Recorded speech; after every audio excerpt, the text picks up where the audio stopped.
All right, guys, in this video, this is the next technique, technique number 2. And in this little clip, I'm going to teach you how to take an image like the banana in our last video and make it really, really interesting. Now, this is the first memory palace that I actually did. I had to use a memory palace to remember these 10 steps to making an image more interesting. And if you want to do the same thing, you can, okay? So this came out of a book that I read as I was doing research for this blog post, and it's called How to Remember Everything from the New Testament and General Conference. And this is what you do. So step number 1, I want you to close your eyes with me, and so this memory palace for me takes place in my backyard, okay? And this is a list of 10 things. That's how I remembered it. So when I close my eyes, I can see myself standing at the doorway about to go out in my backyard. As I open the door, there is a giant, massive, like 30-foot tall anchor, like a boat anchor, okay? And what that represents to me, it's just sitting right there in my backyard. What that represents to me is that I need to take whatever information I'm supposed to remember and I need to anchor that to something I'm already familiar with, okay? If I just try to remember a bunch of random numbers, it's going to be impossible. But if I can somehow anchor those numbers to an image that is interesting or unique to me, I've got a much better chance of remembering that. And we learned that in technique number 1, okay? So it's giant anchor. So I walk over to the anchor in my mind's eye. It's just sitting on the grass. I can see it. And I start climbing up this giant anchor. And I get all the way to the top.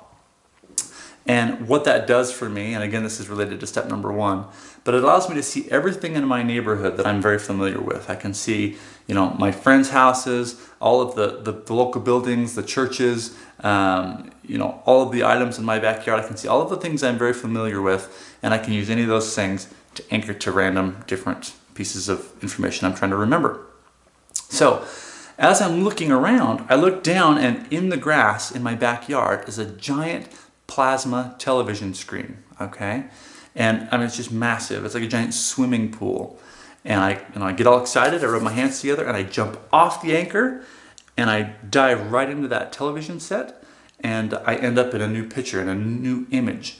That's step number 2 in this, you know, ability to create really strong images in our brain. And what that represents to me is that I need to put myself in the image in some way, shape, or form.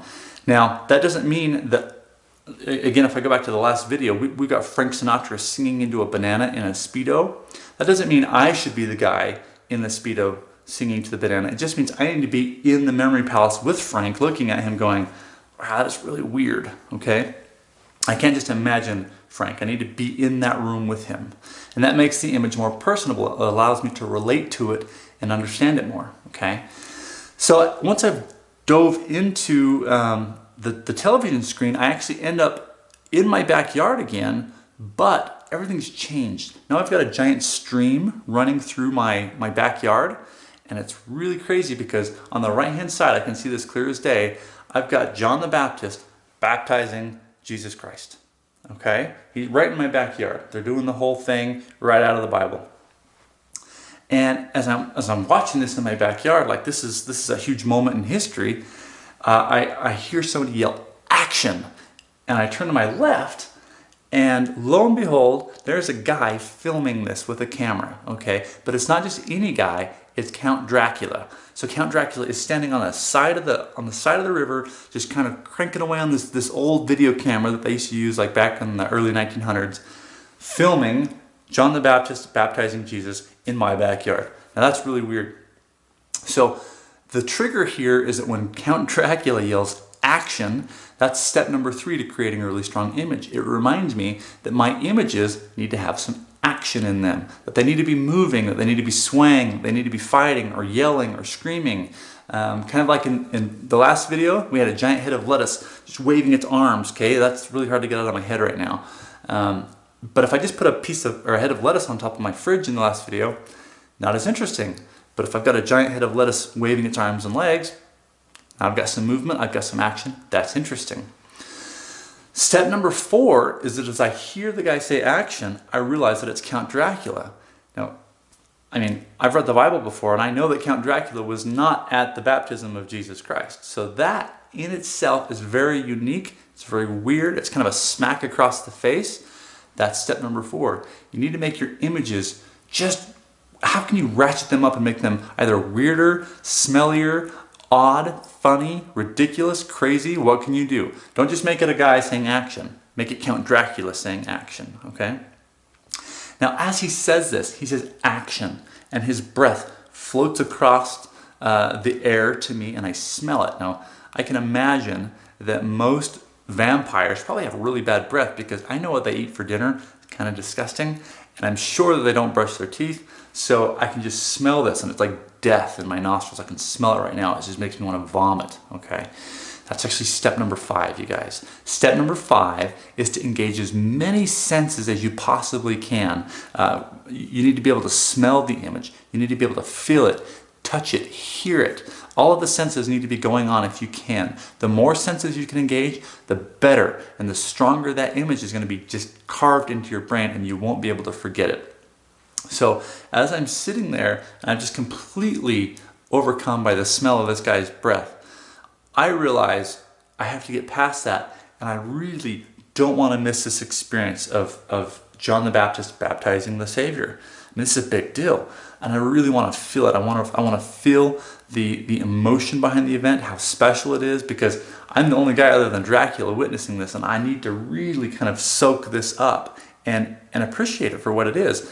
So that's the next step, and that is that you need to inject your emotion into the image, the way that you feel. How does it make you feel? Does it make you angry? Does it make you sad? Does it make you happy? Are you elated? Are you inspired? Try to figure out how that image makes you feel, and put that feeling into your brain as you're looking at the image, okay?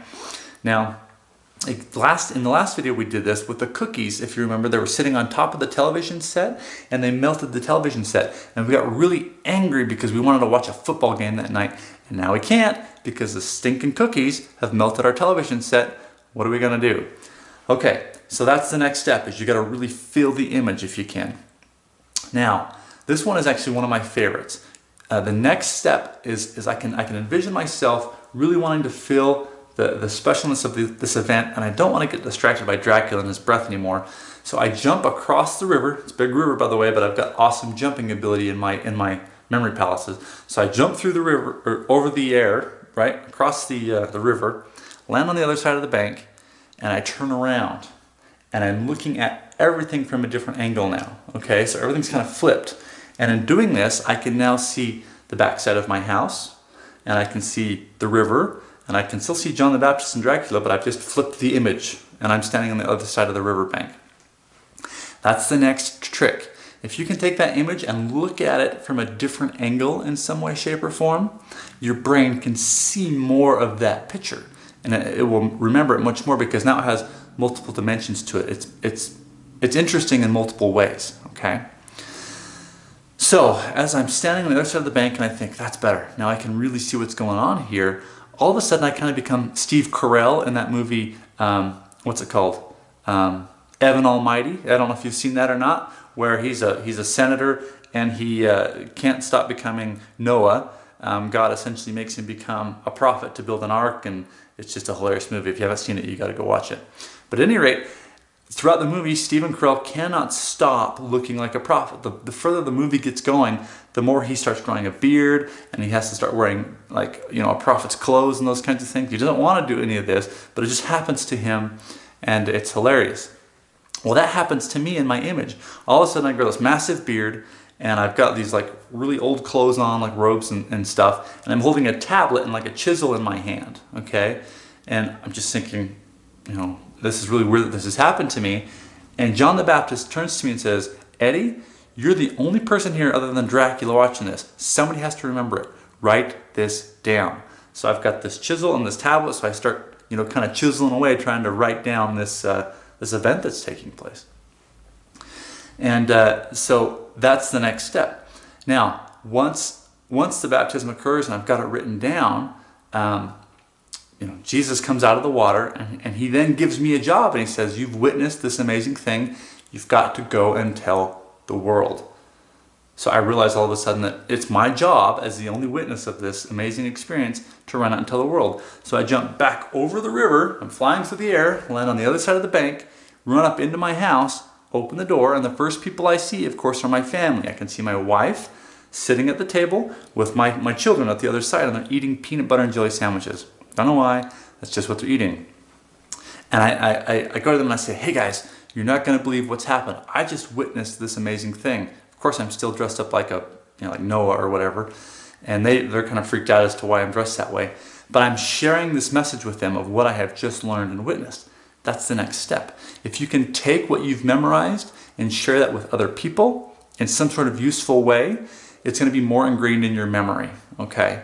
So again, if you're trying to remember the term of all of the US presidents and who they were, if you can somehow share that information with other people without having to look it up on a card, again, that will get more ingrained in your memory.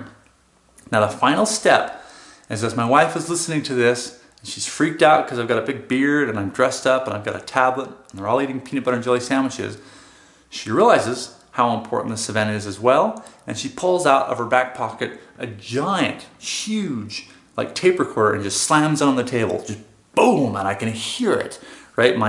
The sound, the senses of the sound just smacking the table. And she says, that's amazing, you need to record this. And so she hits record and has me repeat it back. And so I'm repeating back the story, and once that's done, she hits stop and she rewinds it and plays it so that we can all hear it again. And that's the final step, you guys.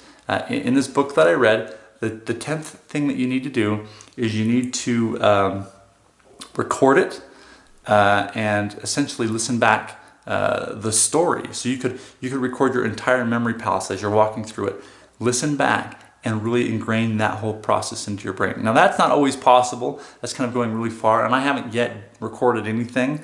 But those are the 10 steps that this book teaches on how to take an image and really, really make it strong in your head.